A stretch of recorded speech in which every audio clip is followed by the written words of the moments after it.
Hi friends, welcome to food pixel official. आज मु आपनको सुआदिया soybean आलू तरकारी बनैबा शिखेबी।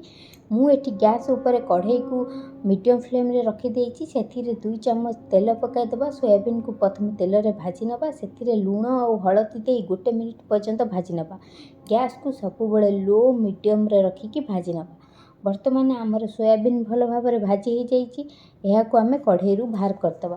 तापर आमे आलू को भल भाव भाजी नबा। आलू को भल भाव भाजी सारा पर आम आलू को बाहर करदेबा। तापर आमे मसला प्रस्तुत करवा। अदा रसुण सुखिला लंका टमाटो को मिसाई गोटे पेस्ट प्रस्तुत करवा। बर्तमान आम पाखे पेस्ट प्रस्तुत हो जाइए। एबे से सेम कढ़ई रे आमे तरकारी प्रस्तुत करवा।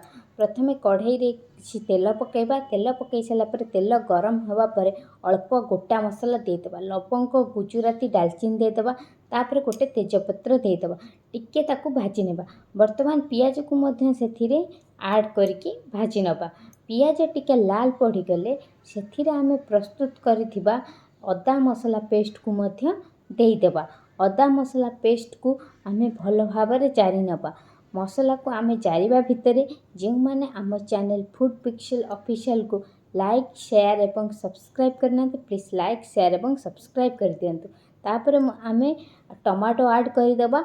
हाफ चम्मच चिली पाउडर, हाफ चम्मच हल्दी पाउडर देदेबा। गैस रो फ्लेम को लो मीडियम रे रखी भल भाव मसला को कषिबा। अल्प पानी ऐड करदेबा, नचेत आम कढ़ई रे लागि जिबार संभावना थिबो।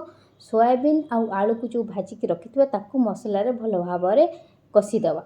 मसला कषि हो गला पर ता देहरे आमे अल्प पानी देदेबा। Thank you.